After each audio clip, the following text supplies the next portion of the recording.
Hello everyone, I am Astha. Welcome to our YouTube channel Government Job Genuine Notification. जिसका काफ़ी time से candidate wait कर रहे थे, जिस वैकेंसी का फाइनली उसका नोटिफिकेशन रिलीज़ हो चुका है और एप्लीकेशन भी स्टार्ट हो चुके हैं।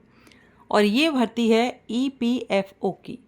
EPFO means employees provident fund organisation.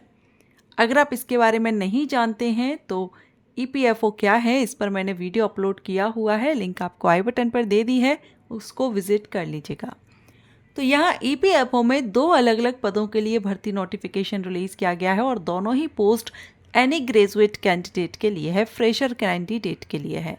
सो यहाँ पर पहली जो पोस्ट आप देख रहे हैं ये आपकी 156 पदों के लिए भर्ती नोटिफिकेशन है, जो कि EO अकाउंट ऑफिसर EO ठीक है, एनफोर्समेंट ऑफिसर और अकाउंट ऑफिसर के लिए वैकेंसी है जो आपकी EPFO में रहेगी।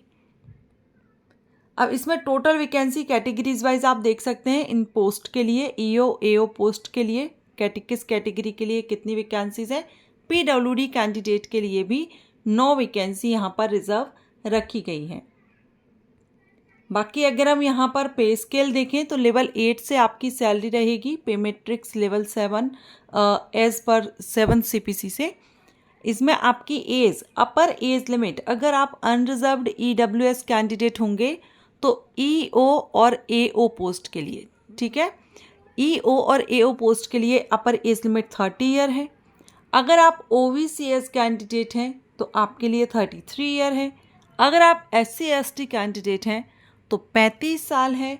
और वहीं अगर आप PWBD कैंडिडेट हैं तो आपके लिए 40 साल अपर एज लिमिट रखी गई है। ये जो वैकेंसी है ये सेंट्रल लेवल की अपॉर्चुनिटी है, सेंट्रल गवर्नमेंट जॉब है, परमानेंट जॉब है। UPSC की तरफ से ये नोटिफिकेशन रिलीज कर दिया गया है। इसेंशियल क्वालिफिकेशन आप देख सकते हैं, bachelor degree in any subject, any graduate candidate eligible हैं, आवेदन कर सकते हैं। मेल फीमेल सभी कैंडिडेट आवेदन कर सकते हैं। ड्यूटीज़ क्या रहेगी तो ये आप इसमें पढ़ सकते हैं। आपको EPFO में क्या वर्क, किस तरह का वर्क रहेगा तो वो आप यहाँ ड्यूटीज़ में देखेंगे। अदर डिटेल में आप देख रहे हैं कि ये जो पोस्ट है ये ग्रुप B की नॉन मिनिस्ट्रियल पोस्ट है एंड इसका जो हेड क्वार्टर है ये न्यू दिल्ली है। EPFO का हेड क्वार्टर न्यू दिल्ली में है। एंड एनी अदर कंडीशंस तो ये आप यहाँ पर देख लेंगे, बाकी कुछ कंडीशंस रहेंगी। लेकिन अगर हम ओवरऑल देखें जो फ्रेशर कैंडिडेट हैं उनके लिए अगर मैं कहूँ तो any graduate candidate, fresher candidate, male female, PWD candidate, all India से किसी भी स्टेट से आप बिलोंग करते हो आप आवेदन कर सकते हैं। अब नेक्स्ट जो पोस्ट है ये है असिस्टेंट प्रोविडेंट फंड कमिश्नर की। ये भी यहाँ पर वैकेंसी देख रहे हैं 74 वैकेंसी रिलीज़ की गई हैं assistant provident fund commissioner post के लिए। और ये पोस्ट भी आपकी employees provident fund organisation EPFO में है, जो कि ministry of labour and employment means अभी ये जो EPFO नोटिफिकेशन रिलीज़ हुआ है UPSC की तरफ से, इसमें ही आपकी जॉब लोकेशन किसी भी पोस्ट के लिए आप करें, दोनों ही पोस्ट की जो लोकेशन या हम कहें डिपार्टमेंट है वो EPFO है, ठीक है। कई बार क्या होता है इस तरह की जो भर्ती आती हैं तो बहुत से जो कैंडिडेट हैं उनको ये समझ नहीं आता है कि हमारी जॉब लोकेशन क्या रहेगी या क्या है। तो ये है, बाकी मैंने आपको बता दिया। EPFO के बारे में आपको नहीं पता है, लिंक मैंने आई बटन पर दे दिया है, आप उसको देख लीजिएगा, उससे आपको जानकारी मिल जाएगी। कैटेगरीज वाइज वैकेंसी आप यहाँ देख रहे हैं असिस्टेंट प्रोविडेंट फंड कमिश्नर के लिए एंड इसमें आपकी 74 टोटल वैकेंसी कैटेगरीज वाइज। इसके बाद अगर हम इसमें देखें पे स्केल तो ये आपकी लेवल 10 से सैलरी रहेगी और इसमें अपर एज लिमिट 35 ईयर रखी गई है अनरिजर्व्ड EWS के लिए, 38 ईयर है OBC के लिए, 40 ईयर है SC के लिए, 35 ईयर है ST के लिए एंड 45 है PWD कैंडिडेट के लिए। इसेंशियल क्वालिफिकेशन की बात करेंगे तो इसमें भी ग्रेजुएट कैंडिडेट एलिजिबल हैं, आवेदन कर सकते हैं। डिज़ायरेबल में डिप्लोमा रखा गया है, कंपनी लॉ, लेबर लॉज या पब्लिक एडमिनिस्ट्रेशन में अगर है तो ये डिज़ायरेबल में है। बाकी जो इसेंशियल क्वालिफिकेशन होती है उसके बेस पर हम आवेदन करते हैं किसी भी भर्ती में। तो एसेंशियल क्वालिफिकेशन है ग्रेजुएशन, डिग्री आपके पास होनी चाहिए। बाकी ये जो पोस्ट है आपकी, ये ग्रुप ए की नॉन मिनिस्ट्रियल पोस्ट है। अभी हमने जो पहले पोस्ट देखी थी ईओ एओ, वो ग्रुप बी की पोस्ट थी और ये ग्रुप ए की पोस्ट है। सो ईपीएफओ का हेडक्वार्टर न्यू दिल्ली है एंड कुछ कंडीशंस यहाँ पर आप देख लेंगे। बाकी इम्पोर्टेंट डेट देखें तो आज से जो एप्लीकेशन है वो स्टार्ट हो गए 29 जुलाई 2025। आज से ऑनलाइन एप्लीकेशन स्टार्ट हो गए। इसके अप्लाई करने की लास्ट डेट है 18 अगस्त 2025। ये ऑफिशियल वेबसाइट दी गई है upsconline.nic.in। इस वेबसाइट पर जाकर के आप आवेदन कर सकते हैं। अब आपकी जो एज है, क्वालिफिकेशन है, इसके लिए आपकी कौन सी डेट रहेगी, मींस कट ऑफ डेट क्या रहेगी जिससे आपकी एज एंड क्वालिफिकेशन देखी जाएगी। तो जो क्लोजिंग डेट है वही आपकी कट ऑफ डेट रहेगी अप्लाई करने की, जो क्लोजिंग डेट है, और क्लोजिंग डेट है 18 अगस्त 2025। तो यही आपकी कट ऑफ डेट रहेगी। इसी डेट से आपकी एज, क्वालिफिकेशन चेक की जाएगी। एग्जामिनेशन सेंटर आपको ऑल इंडिया में मिल जाएंगे, ठीक है। आपको आपकी स्टेट में एग्जामिनेशन सेंटर मिल जाएगा।